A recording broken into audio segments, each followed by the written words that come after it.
You're watching ABC10 Plus This Week.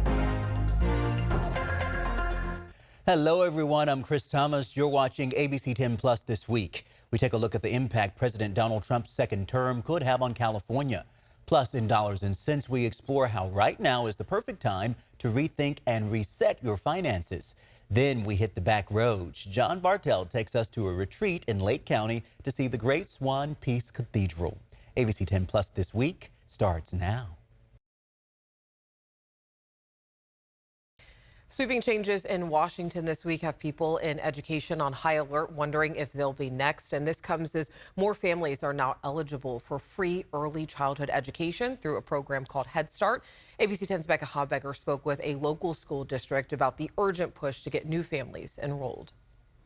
These are crunchy, like an apple. It's lunchtime here in this Head Start classroom at the Hiram Johnson Family Education Center in Sacramento. I don't like coming. But you never tried it, so how do you know if you don't like it or not? Domitila Casillas teaches at one of 33 Head Start classrooms throughout the Sacramento City Unified School District, serving 3 to 5-year-olds. It's not just child care, although we take really good care of our kids, but we teach them skills that they need when they go into kindergarten. Their shapes, their colors, critical thinking skills, being able to identify their emotions. Maurice is making a prediction, which is an educated guess. Head Start is an early childhood learning program that's mostly funded through the federal government and free for families who qualify. We're not just serving the child, but we're serving the whole family. Casillas says she was once a Head Start mom herself and credits the program with inspiring and supporting her higher education journey. She now has her master's degree in child development. We do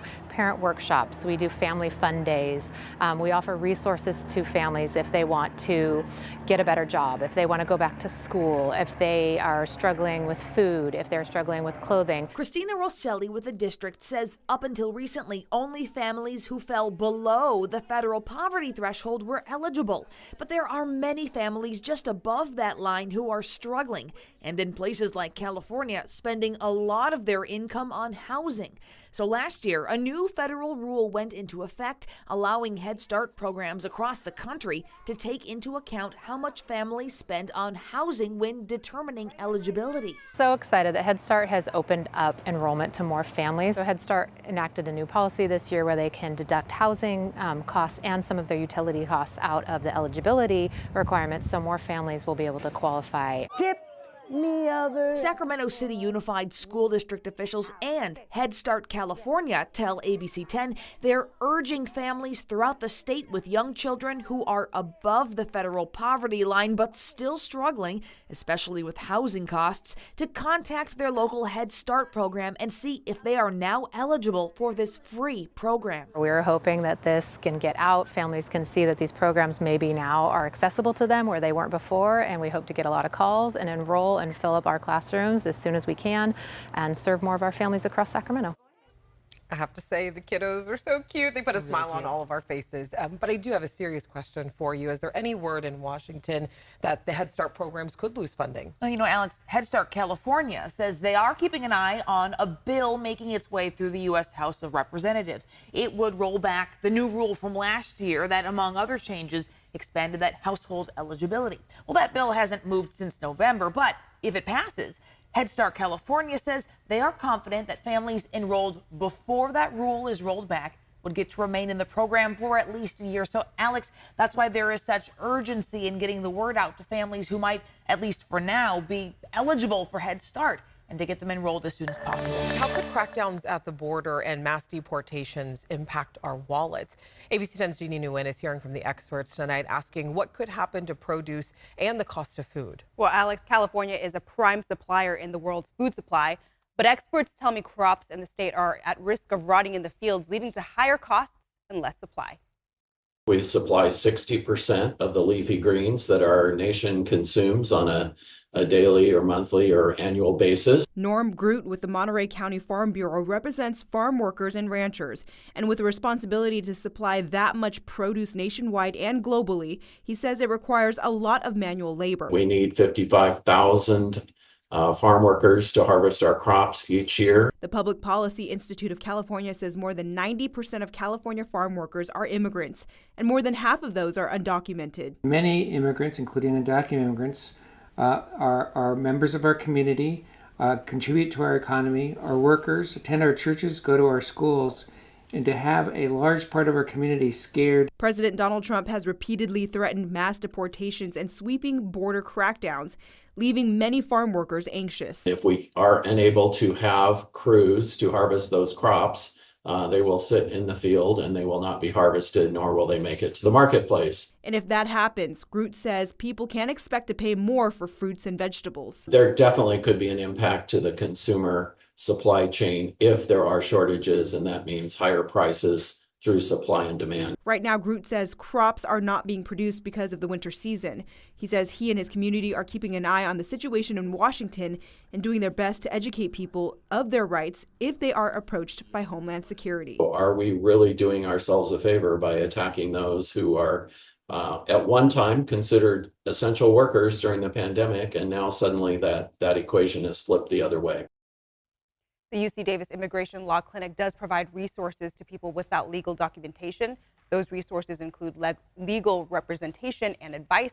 More details on those programs can be found on our website at ABC. And President Trump planned to sign several executive orders today, including an order that signaled his intention to end the Biden administration's electric vehicle policies. One such Biden-era policy that could be on the chopping block soon are the federal tax credits for the purchase of a new or used EV. ABC 10's Luke Clary has the details.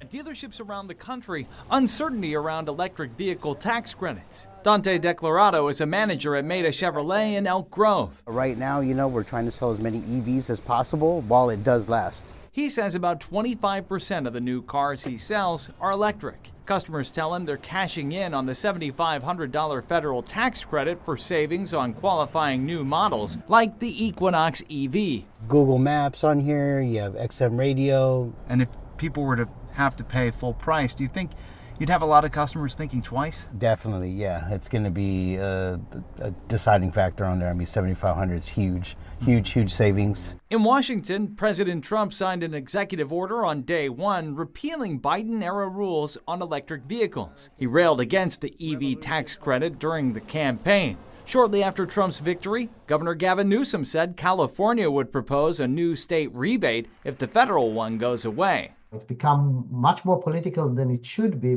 but that's part of the story.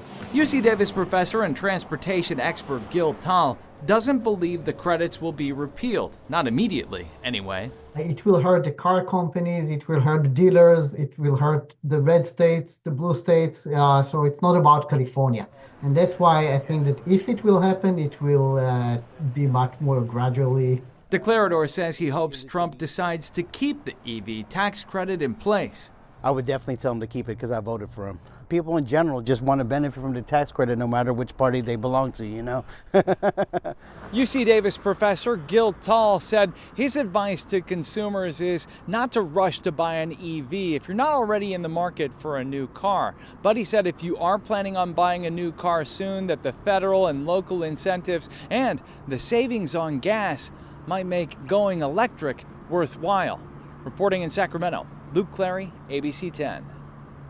Luke, thank you. It was such an eventful day. If you missed any part of the second inauguration of President Donald Trump, ABC 10 has you covered. On the home screen, you can watch President Trump's full inauguration address. You can also watch other inauguration moments, such as his swearing-in ceremony. It's all under the News tab on the Now Playing playlist. The ABC 10 Plus TV streaming app is free to download on Roku, Amazon Fire TV, or wherever you stream on your TV. More than 1,500 people convicted of crimes related to storming the U.S. Capitol on January 6 back in 2021 are now pardoned. On his first day in office, President Trump signed an executive order granting a full, complete, and unconditional pardon to the J6ers. And today, ABC 10's Becca Habegger spoke with one of them from our area. Yeah, Alex, we've been tracking 7 Northern Californians cases ranging from those convicted of the lowest level crimes in storming the Capitol to people accused and convicted of assaulting officers that day. Today, we spoke with a Sacramento man convicted of obstruction of an official proceeding and aiding and abetting. Now, I asked why he stormed the Capitol and what comes next now that President Trump has pardoned him. On Monday, President Trump issued pardons to the more than 1,500 people convicted of various charges related to storming the U.S. Capitol. I thought their sentences were ridiculous and excessive. I've had my whole life taken away from me. George Riley traveled from Sacramento to Washington, D.C. to attend then-President Trump's January 6th rally.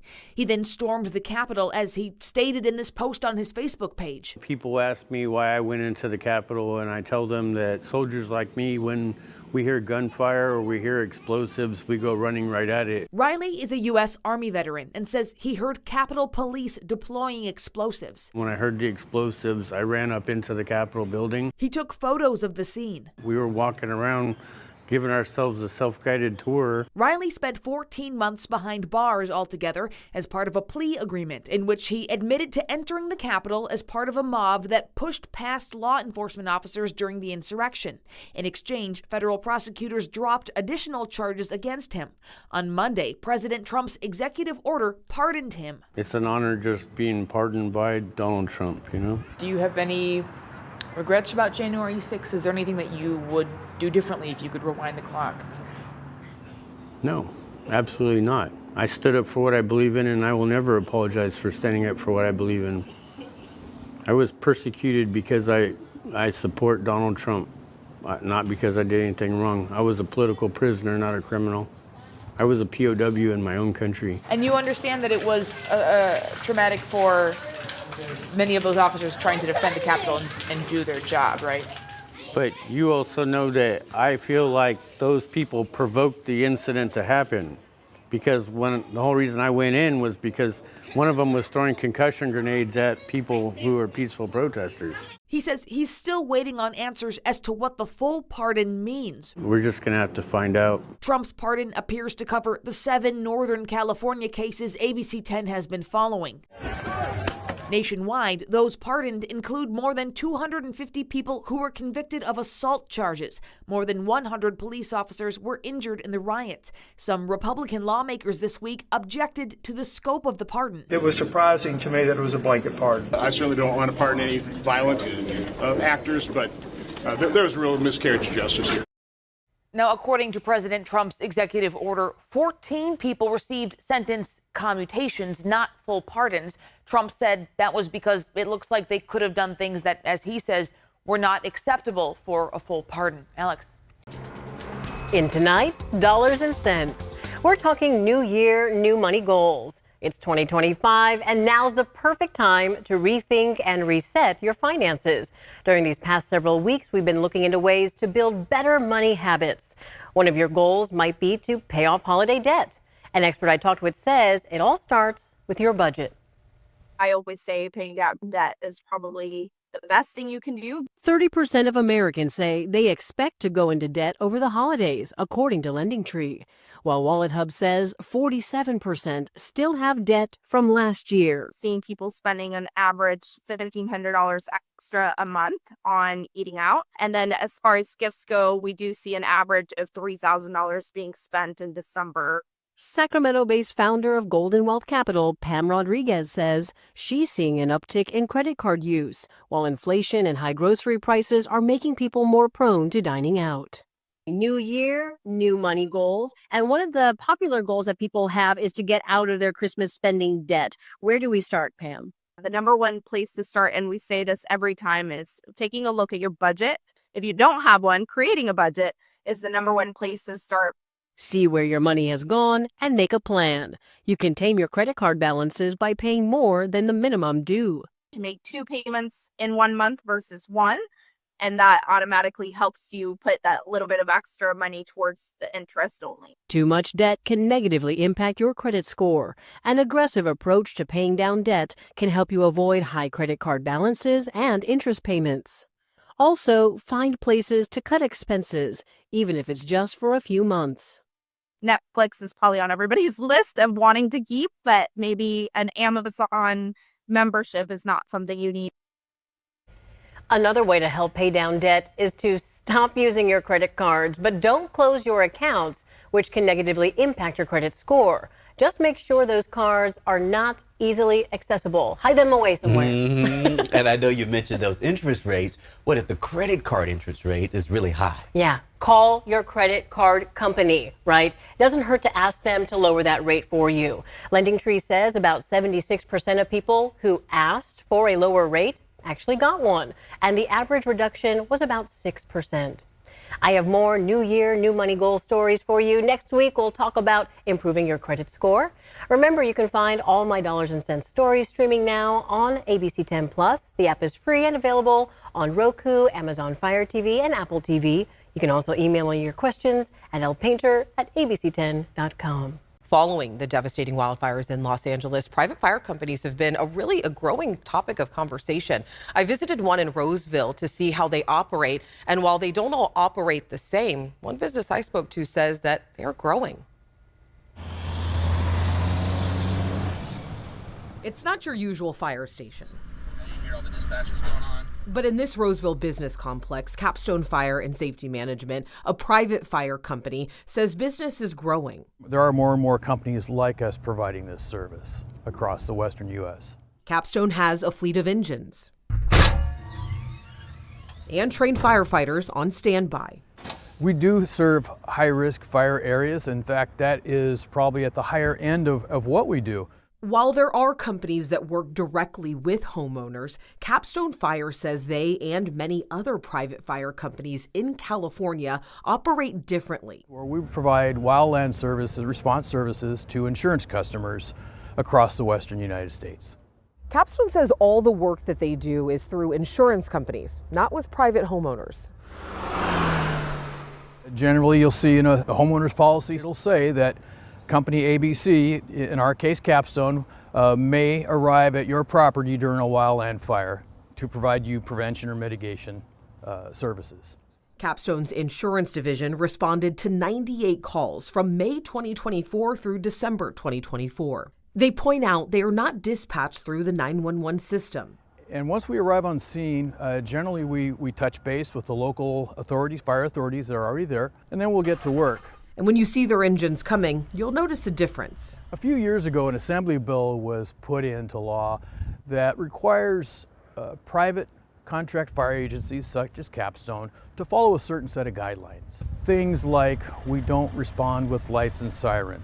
We do have the fire agency's radios, and we will make sure that we're on the same frequencies as them. We put non-emergency on the side of our vehicles. We want to make sure that we're not confused with the municipal or local, federal, state fire services. Capstone says 90% of the work that they do is really focused on prevention efforts. When they're dispatched to a call, they really try to get with the homeowners if they're there to make sure that the embers don't spread from one house to another. So that could be something as simple as moving patio furniture or just making sure the gutters are clean.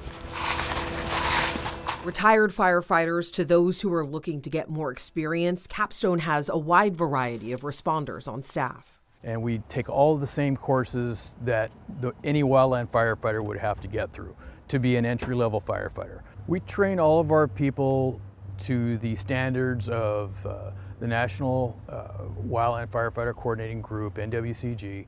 The California Department of Forestry and Fire Protection, also known as CAL FIRE, is the largest fire department in the state and known to have some of the best trained firefighters. When it comes to working with private fire companies, CAL FIRE says, the CAL FIRE welcomes the opportunity for firefighters, whether hired by insurance or private landowners, to protect homes and spaces. But I can tell you that private fire companies, as long as they're within the command structure and stay in clear communication with incidents, it can be a benefit. So what does the future look like for private fire companies like Capstone? The phrase that I heard at the LA fires of private fire companies being a force multiplier, if you look at that and say, well, how can that help down the road? I can see more companies deciding to get into this type of offering to their customers, and that will just help, I think, in the big picture, the fire service in general, provide a better service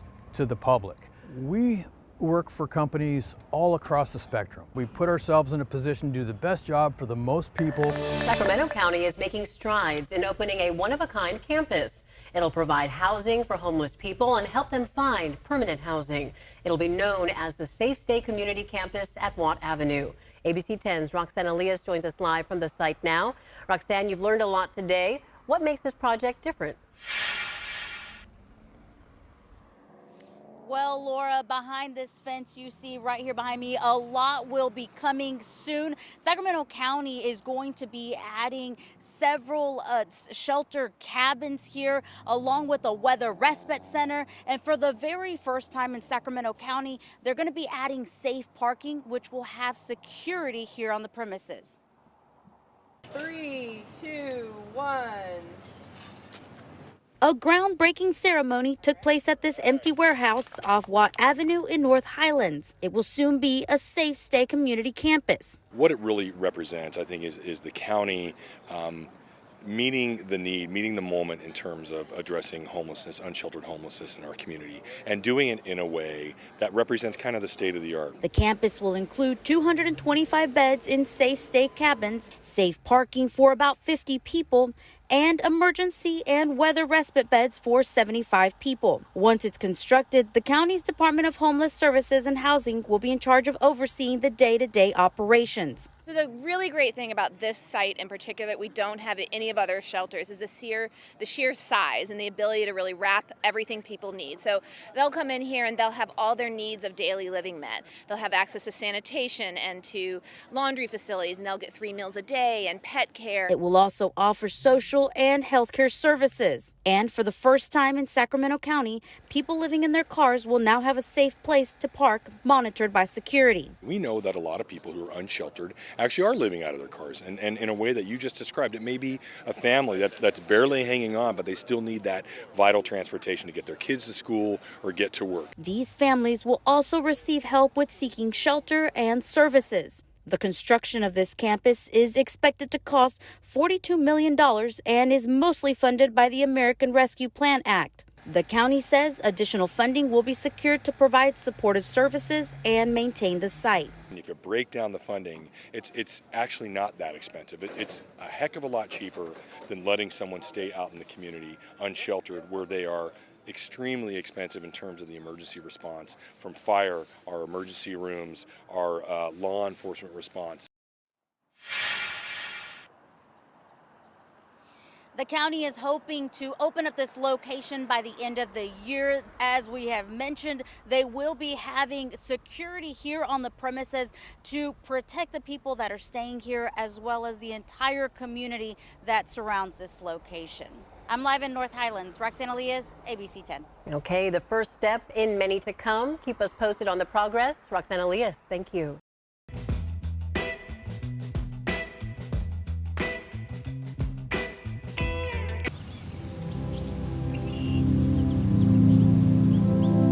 People find peace in many ways. I was on the edge of death. I have a genetic issue, and I was dying from it. But for Candace Stoley, peace came to her in the form of a vision while fighting an illness from a rare liver condition. This is what I saw. I saw a forest of spires shooting up in the vision, so that's what I did. Hiding in the hills of Lake County's Morgan Valley is the Great Swan Peace Cathedral. This is a non-sectarian temple. I've had a master, but I think everyone is spiritual. Everyone has their own relationship with the divine, and I want to serve that. Candace is an artist, and with the help of her late husband, Lawrence Stoley, they slowly started building a spiritual artist haven back in 1979. Here, many of the sculptures and structures are made from natural materials like mud, straw, and a lot of recycled metal. Where do you get a lot of your recycled metal? I get it anywhere I can, but yeah, and I have quite a pile. You should see it. It wasn't until 2014 that Candace got her vision for the Great Swan Cathedral. It's also when she picked up a welder and started fabricating large metal art for the project. I know it's not polite to ask a lady their age, but how? I don't mind. I'm 78. 78, and you're still doing this. Oh yeah, I love it. I hope to be doing it many more years. Not many 78-year-olds I know are still welding and moving heavy metal. I'm in great shape. I can go. I mean, I do lots of exercise. Run around like this, dancing at night. Yeah. Candace's youthful and peaceful personality really reflects in her work. The ornate metal art seems to spread throughout the property like a never-ending labyrinth. When to you will it be finished? Or will when it I be? die? Or I don't know. What I would really like is to have more people that are creative, creating something that attracts people from all over the world so they can have this inspiration. Candace hopes when visitors book a tour of the property, they feel the power of this place. And if they open up their minds, they might just take home a new kind of peace that they can share with others. That's what people get. They'll get a taste of something higher. If they're available to it, they'll get it. From the Great Swan Peace Cathedral in Lake County, I'm John Bartell. Hope to see you on the back roads.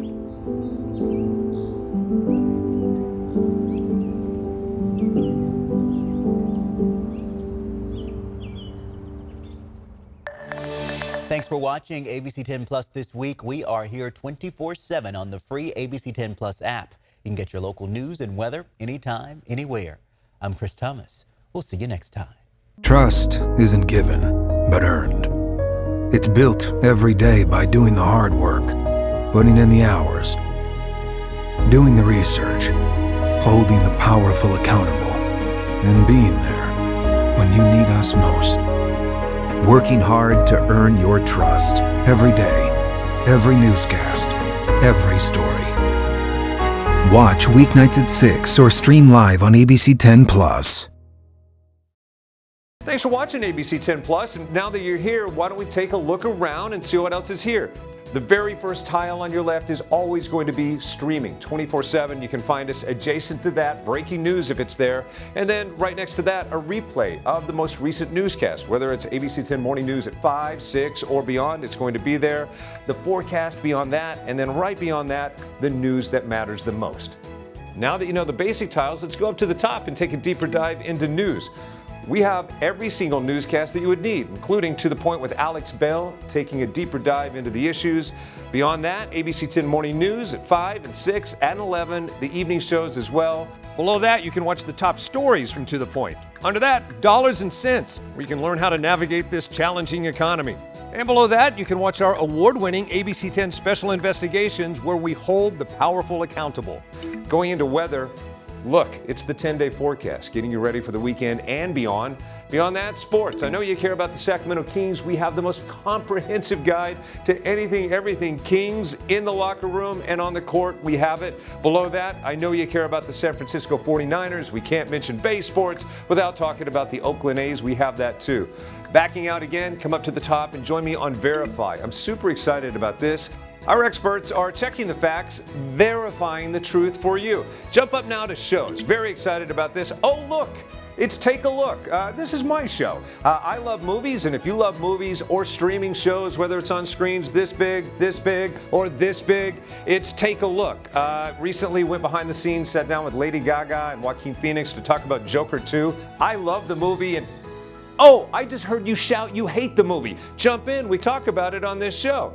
Other shows, Bartell's Backroads, go up and down the state of California, tank of gas getaways, one fuel cell getaway, like places like the Toy Museum. This is what kids did before they had screens. Over here, the Moaning Caverns of Calaveras County, one of the most coveted caves in all of California. You know, watching this show, I discovered there's a cave that could fit the entire Statue of Liberty in your own backyard. You'll find about that and more with Bartell's Backroads. Down below that, To the Point. It is one of my favorite newscasts because they talk about news with Alex Bell the way you talk about news. It's conversational but in-depth at the same time. Below that, Your California Life. Love this show. Whether it's entertainment, food, beverage, lifestyle, it's there. Desiree Shepherd hosts and does an amazing job. So there you have it. It's ABC 10 Plus, the app. What do you need? We heard you and we got it. Thanks for watching. Thanks for streaming.